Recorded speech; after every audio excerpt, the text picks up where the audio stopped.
Olá, bem-vindo ao Sala de Visitas. No programa de hoje vamos falar de AIDS. O Brasil tem uma das maiores coberturas de tratamento antirretroviral entre os países de baixa e média renda. Ao mesmo tempo, o número de infectados pelo HIV continua a subir entre os jovens, de acordo com dados do Ministério da Saúde. Para explicar melhor esse cenário, recebemos a coordenadora do Programa Municipal DST-AIDS, Eliana Gutierrez. Eliana, muito obrigada pela sua presença aqui, por esclarecer uma série de dúvidas que a gente vai ter ao longo do nosso bate-papo. Muito obrigada. Eu é que agradeço o convite. Para nós é uma oportunidade excelente estar vindo aqui conversar com você e expor uma série de informações e opiniões. Muito obrigada. Recebemos também o Gabriel Estrela, coordenador do projeto Boa Sorte, que vive com HIV. Obrigada pela presença, Eu que Gabriel. agradeço, estou sempre à disposição. Tá? Helena, como eu disse agora na abertura do programa, o número de jovens infectados aqui no Brasil tem crescido muito. O que explica isso? Eu acho que várias coisas podem explicar essa situação. A primeira questão que eu acho que é importante a gente lembrar é que a principal forma de transmissão do HIV é sexual. Então, hoje, a nossa principal forma de transmissão do HIV é sexual. A transmissão vertical da mãe para o filho está diminuindo muito e a transmissão por uso de droga, principalmente o uso intravenoso de droga, também está diminuindo bastante. Nós sabemos que aqui no município, por exemplo, todo mundo sabe que o preservativo é a melhor forma, 97% da população sabe que o preservativo é a melhor forma para evitar a transmissão de HIV e de outras infecções sexualmente transmissíveis. No entanto, uma parte importante das pessoas não usa preservativo em todas as suas relações. Por quê? Por vários motivos. E eu acho que a gente tem que ter um olhar bastante cuidadoso para isso. Quem mais usa preservativo são os jovens. Quando a gente compara os jovens com as pessoas mais velhas, quem mais usa preservativo são os jovens. Agora, além de ver que o HIV está crescendo entre os jovens, nós temos que ver entre quais jovens o HIV está crescendo. É fundamentalmente entre os homens que ele está crescendo, a partir da idade dos 15 anos. Na verdade, eu estou falando da AIDS, que está crescendo entre os homens a partir dos 15 anos. Bom, eu acho que é importante a gente ter claro que todas as pessoas da nossa sociedade são suscetíveis ao HIV. Todo mundo, praticamente todo mundo, uma vez exposto ao HIV, pode contrair o HIV. Mas as pessoas que estão se relacionando em comunidades onde o HIV circula mais intensamente terão mais chance de contrair. Então eu acho que é um pouco essa questão. Nós temos uma parcela importante, principalmente dos homens que fazem sexo com homens, vivendo com HIV. Nós temos cerca de 10% dos homens que fazem sexo com homens vivendo com HIV no Brasil hoje e em São Paulo também. Nós temos alguma coisa da ordem de 0,4% da população geral vivendo com HIV. Então, nós temos que entender que o HIV, que a epidemia de HIV e AIDS é uma epidemia concentrada, ela não é uma epidemia que se distribui homogeneamente na sociedade. Então, nós temos que buscar, para entender e interferir nessa situação, quais são os determinantes, o que é que determina essa concentração e, a partir daí, o que é que nós podemos fazer para minimizar esta distribuição tão concentrada dessa população. Eliana, essa pergunta não estava até prevista para a gente fazer um pouquinho mais para frente do programa, mas eu acho interessante a gente tirar essa dúvida que é bem recorrente, as pessoas ainda têm. Portar o vírus não significa ter AIDS. Eu queria que você explicasse resumidamente o que difere essas duas coisas. Tá. Quem vive com HIV? Todo mundo que tem infecção com HIV é pessoa que vive com HIV. Quem tem AIDS? Quem tem AIDS é uma pessoa que vive com HIV e que já apresentou ao longo da sua vida com HIV um dano do sistema imunológico de tal sorte que essa pessoa ou já teve uma queda importante da contagem de células CD4, abaixo de 350 por milímetro cúbico, ou a pessoa já teve o que nós chamamos de uma doença definidora de AIDS, e aí nós temos uma lista importante de doenças. Então, quem tem AIDS é quem já teve um dano do sistema imunológico que permitiu que ele fosse classificado como AIDS. Mas o que eu acho que é importante a gente salientar é o seguinte: a história da doença, o que a gente chama de história natural da doença, é uma só. Então, essas separações são arbitrariedades, são classificações que o ser humano estabeleceu para poder entender melhor. Então, na natureza, né, essas coisas não existem. São classificações que nós estabelecemos para podermos entender melhor e para podermos intervir.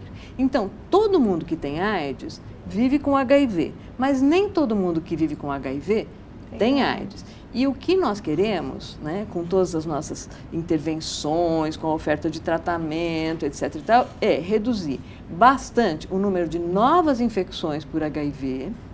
Queremos que as pessoas que vivem com HIV não evoluam para a AIDS e queremos que as pessoas que vivem com AIDS se tratem e controlem a doença de tal maneira que elas não venham a morrer por AIDS. Gabriel, projeto Boa Sorte, eu queria que você explicasse para quem está assistindo Sala de Visitas como nasceu essa ideia. O projeto Boa Sorte começou em 2013 com uma peça musical, que foi uma maneira que eu encontrei de falar sobre aquilo que eu estava vivendo sem precisar falar daquilo que eu estava vivendo. Em 2013 eu já via com HIV há alguns anos e não estava conseguindo falar sobre isso abertamente ainda, então fui falar através do teatro. Em 2015, quando eu decidi falar sobre isso abertamente, voltar com a peça teatral, eu percebi, hoje com mídia social e etc., que esse projeto podia ter um poder muito maior de educação do que simplesmente uma peça, né? Então, hoje o Projeto Boa Sorte é um conjunto de ações, sempre pensando em rede social, principalmente, sempre pensando na juventude e sempre pensando numa comunicação fácil. Né? Não é todo mundo que entende termos biomédicos, não é todo mundo que tem um background com esses assuntos. Então, eu procuro sempre fazer uma tradução das coisas que eu estudo para uma linguagem mais simples, mas para todo mundo ter mais informação sobre HIV e sobre AIDS. O que passa na cabeça de alguém que vive com HIV? O que muda? Eu acho muito legal que dá até para relacionar com o que a gente estava conversando antes, dessa questão do aumento do número nos jovens, né? Sempre perguntam, você pensou no Cazuza? Não. Na verdade, quando eu recebi o resultado, a única coisa que eu tinha como certa é que eu ia morrer. Que tinha acabado minha vida para a família, que tinha acabado tudo. Então, que doideira, né? O estigma estava ali muito presente, mas eu não tinha nenhuma informação sobre isso, né? E aí, quando a gente fala do aumento do número de jovens, eu acho que essa minha percepção é uma pista também de um problema de educação que a gente tem, né, de uma geração que vivenciou a AIDS muito intensamente, ali na década de 80 e 90, com a minha geração que agora cresce nos anos 2000, e passou por um período de um pouco de silenciamento disso, né, na mídia grande, etc. Você acha que os jovens, então, não têm muita noção do que é conviver, talvez, dessa geração que não... Eu acho que falta presença, falta naturalização, né? O pessoal fala muito de banalização, eu acho que falta naturalizar, é a gente entender que isso existe, a gente trazer isso para o cotidiano, e não só o HIV, mas saúde sexual como um todo, né? A gente fica escondendo que faz sexo, e quando a gente descobre que as pessoas fazem sexo, parece que é o fim do mundo. Mas não, tá todo mundo fazendo, então a gente tem que falar disso de forma natural, sem banalizar, lógico, né? A gente traz a importância, traz os números, traz as informações, mas tem que ser todo dia, a todo momento. E aí, quando eu recebi o diagnóstico, eu não tinha isso. Então, foi um processo bem difícil no início, eu fiquei bem sem chão, completamente desorientado, não sabia como é que os dias iam seguir. Porque quem tem 20 e poucos anos hoje tem aquela visão do HIV, como você disse, do Cazuza, daquelas pessoas filmes, né? Que sofreram muito, Mas etc. a gente não vê isso na rua. Não. Né? Ainda bem, né? Então, assim, a gente tem a referência de filme, etc., mas no nosso dia a dia a gente não tem uma nova referência que traga novas formas da gente se prevenir, da gente falar sobre isso, mas que também desconstrua esse estigma, né? Então, o começo foi muito difícil, eu tive muita sorte de ter família me apoiando, namorado, um médico muito bacana, mas o começo foi bem punk. Doutora, para 2017, quais são os planos da Secretaria? O que ainda está precisando passar por ajustes e o que está funcionando bem? Olha, eu acho que para 2017 nós temos uma série de planos, né? A primeira coisa que eu acho que é bastante importante é assim, nós estimamos que em São Paulo haja cerca de 85 mil pessoas vivendo com HIV. E nós já fizemos um diagnóstico, né, de um número muito grande dessas pessoas. Então, para 2017, eu acho que a primeira proposta é continuar a ampliação da oferta de diagnóstico. Mas pegando um pouco um gancho do que o Gabriel falou aqui, nós sabemos que o HIV não se distribui homogeneamente. Então, nós temos que ofertar o HIV principalmente para as pessoas que nós achamos que têm, para as populações que têm uma taxa maior de HIV. E aqui eu estou falando de jovens gays, estou falando de profissionais do sexo, estou falando de pessoas transexuais, estou falando de pessoas que usam drogas não necessariamente intravenosas e também os privados de liberdade. Então, nós temos que ampliar a oferta de testagem para essas pessoas e nós pretendemos ampliar muito o que nós chamamos de testagem em ambiente comunitário ofertada por pares. Muitas vezes um jovem está super saudável, não sente que tem risco de ter HIV. Bom, se um colega dele, da mesma idade, amigo, vamos supor que esse jovem seja gay, oferta para ele o teste, a chance dele confiar nesse par é muito maior. Nós temos tido um sucesso muito grande com essa estratégia. Então, nós pretendemos ampliar bastante a oferta de testagem comunitária com teste de triagem para o HIV, que é o teste de fluido oral. A outra coisa que eu acho que é super importante é aumentar a vinculação. Então, o indivíduo fez um teste de triagem, foi positivo, ele precisa ir a uma unidade de saúde, fazer o teste confirmatório, etc. e tal. Nós desenvolvemos algumas formas de intervenção para garantir que essa pessoa vá à unidade e faça o seu teste confirmatório e seja imediatamente incorporada na assistência e tenha o apoio. Uma outra coisa que eu acho que é muito importante é ampliar a oferta de profilaxia pós-exposição. No Brasil, nós não temos ainda a profilaxia pré-exposição, mas nós temos a pós. O que nós observamos, Gabriel, é que muitos poucos jovens, principalmente poucos jovens gays, conhecem esta modalidade de intervenção. Eu tive uma relação, eu me expus, eu não usei preservativo, ou preservativo furou, enfim, por algum motivo não tem preservativo na jogada. Tudo bem, não tem problema. Se essa pessoa for em até 72 horas a uma unidade de saúde e receber medicamentos, ela não vai contrair o HIV.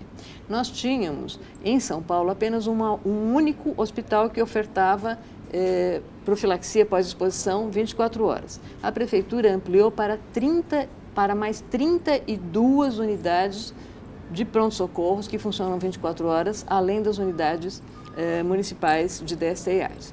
A outra coisa que eu acho que é extremamente importante é garantir a oferta de tratamento para todas as pessoas que vivem com HIV e manter a retenção dessas pessoas na rede, né? 95% das pessoas vão bem? Mais ou menos. Quem vai bem, sem você fazer grande esforço, não chega a 50%. Portanto, nós temos mais 45% das pessoas que nós temos que ficar atentos, olhar, ver se não estão faltando as consultas, se estão retirando a medicação, para que eles atinjam o objetivo do tratamento, que é ter carga viral indetectável. Por que isso? Porque se ele tiver carga viral indetectável, ele não vai sofrer dano pelo HIV e ele não vai transmitir para outra pessoa, mesmo se transar sem preservativo. Eliana, obrigada pela sua participação aqui. Quem quiser entrar em contato com o programa DST/AIDS, como pode fazer? Pode telefonar para nós, o código de área é 11, 3397-2191, ou então pode mandar um e-mail para dstaids@prefeitura.sp.gov.br. E, só para finalizar, eu quero dizer que no município de São Paulo, nós contamos com preservativos disponíveis gratuitamente em todos os terminais, nos 28 terminais de ônibus urbanos da nossa cidade, além de mais 130 locais onde nós disponibilizamos os preservativos gratuitamente do lado de fora das nossas unidades de saúde. Muito obrigada. Desculpa para não se prevenir, né, Eliana? Não é falta de oportunidade. Muito obrigada, Gabriel. Fica aqui com a gente e você também. Fique aqui com a gente que o Sala de Visitas volta já já.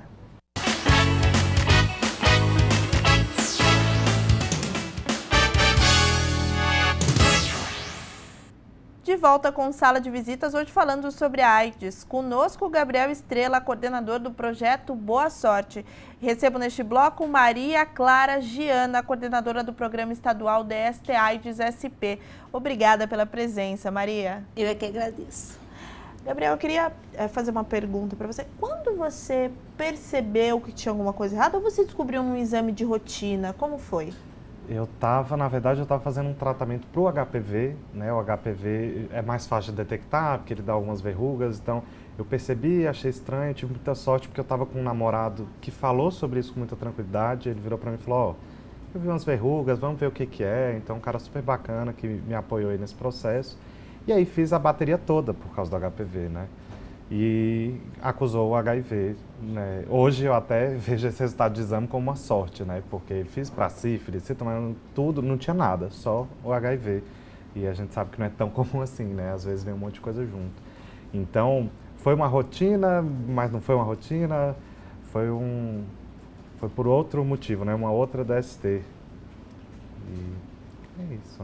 Maria, existem pessoas que já estão vivendo com o vírus, mas não sentem nada? Existem muitas pessoas. Daí a importância da orientação da realização dos testes para diagnóstico da infecção pelo HIV.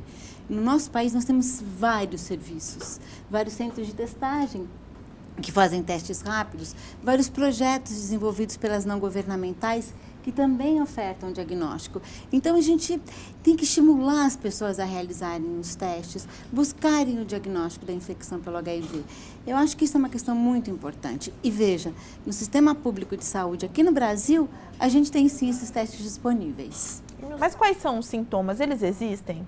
Então, a gente tem vários sintomas que podem estar aparecendo em decorrência da infecção pelo HIV, né? Então, importante a gente diagnosticar antes do aparecimento dos sintomas, porque a gente vai tratar de uma forma mais adequada, os antirretrovirais também estão disponíveis, mas você pode ter infecções, o aparecimento de infecções, quando o sistema imunológico é atingido. A gente tem uma célula chamada CD4, que ela é muito estratégica para o nosso sistema imunológico. Só que o HIV, ele pode atingir essas células, ele pode destruir essas células. E aí o que vai acontecer?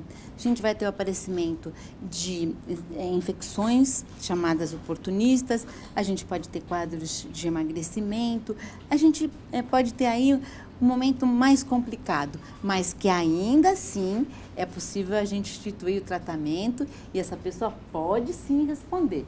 Então é muito importante ofertar o diagnóstico e cada vez de uma forma mais precoce. E aí a gente tem várias questões que estão envolvidas. Uma é o medo. Tem muita gente que ainda tem medo de realizar o teste. Como se não fazer ou não fazer adiantasse alguma coisa, né? Mas além do medo tem o desconhecimento. A gente também vê que tem muita gente que desconhece, que tem sim os testes disponíveis no sistema público, que eles são sigilosos, que o sistema lida com muito cuidado, não precisa ter medo, que o profissional de saúde vai cuidar, não governamental vai cuidar desse sigilo. Então, acho que uma questão importante que a gente tem que falar, sim, é de não ter medo de fazer o teste e de buscar informação no país inteiro, na cidade de São Paulo, no nosso estado. São vários os lugares que fazem os testes. A Maria é médica sanitarista e só trabalha com AIDS, com o vírus HIV há 28 anos, né, Maria? Quase nada, não tem vivência alguma, né?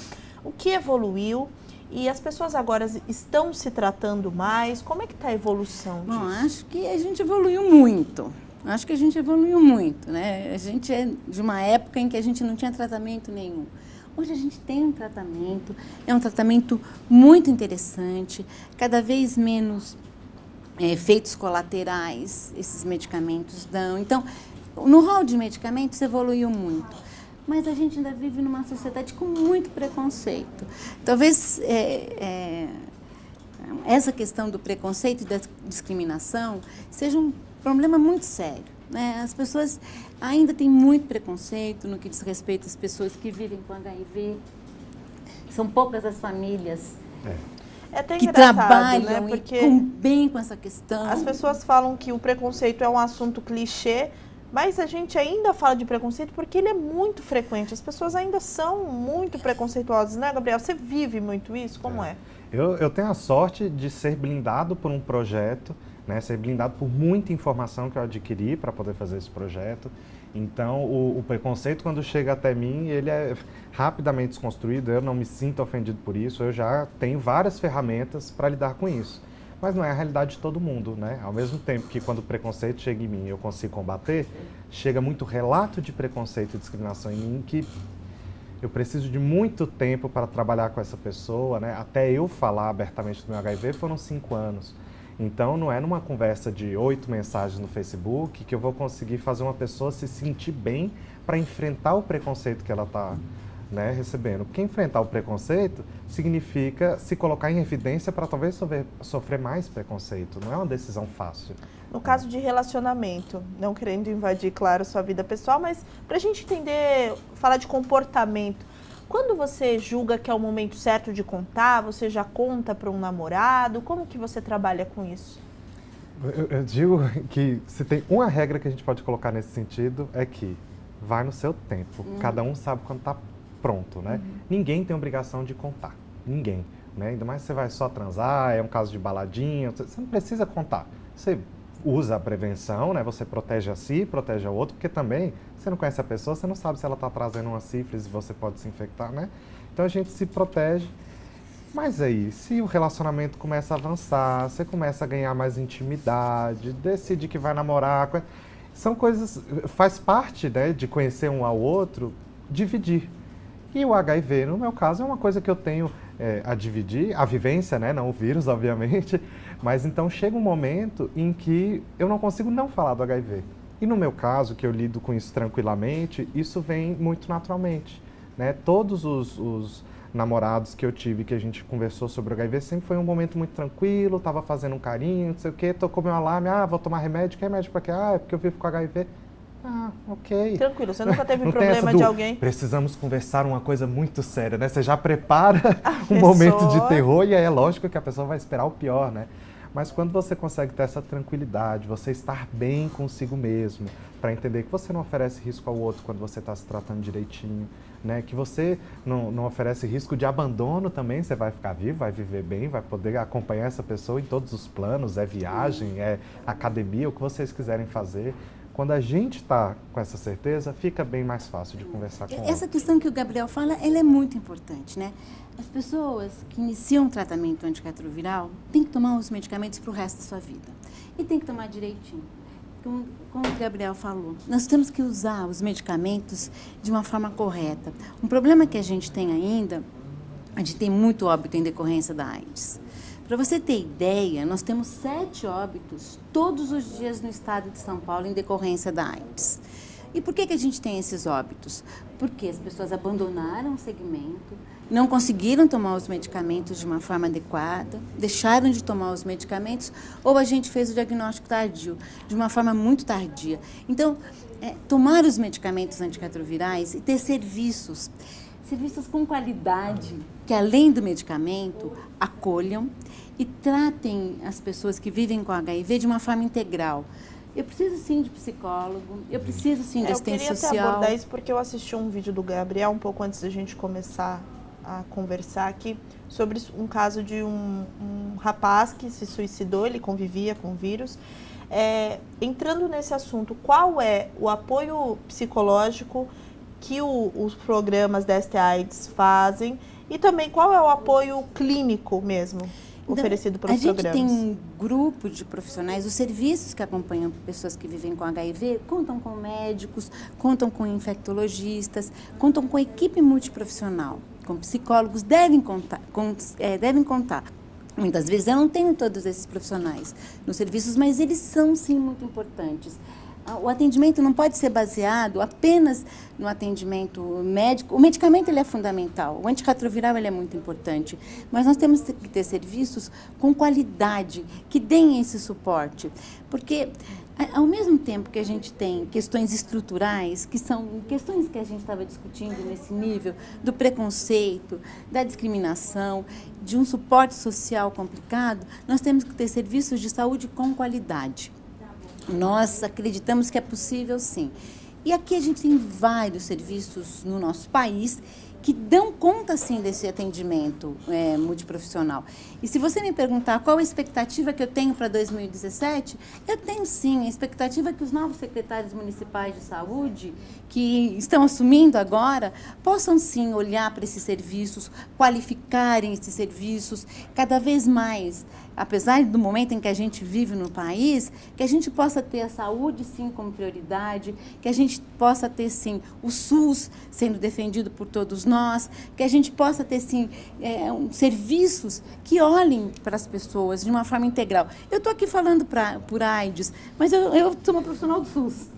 Então, eu olho para essas questões da qualidade dos serviços. Maria, né? muito obrigada. Desculpa te cortar, que realmente a gente está ficando sem tempo. São muitos assuntos para tratar, mas eu acho que deu para o pessoal ter um pouco de noção e saber um pouco mais sobre esse assunto que ainda é estigmatizado, né? Quem quiser entrar em contato com o centro, com esse serviço estadual de DST-AIDS, como pode fazer? Eu vou deixar um telefone, que é o 0800 16 25 50. Diz que DST-AIDS.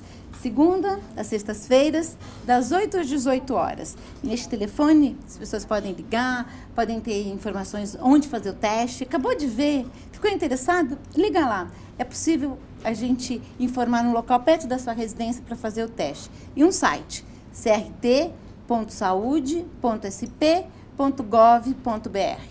Muito obrigada, viu, Eu Maria? que É um prazer. Gabriel, primeiro, parabéns pelo trabalho, parabéns pela coragem. Obrigado. Quem puder, o Gabriel vai deixar os contatos, acesse lá o canal dele do YouTube, é incrível. Ele não fala só sobre o HIV, fala sobre várias coisas e é muito divertido o canal. Deixe seu contato, Gabriel, por favor. No YouTube, é youtube.com/Projeto Boa Sorte.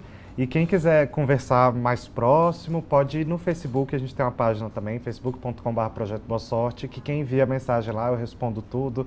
Às vezes demora, mas eu respondo.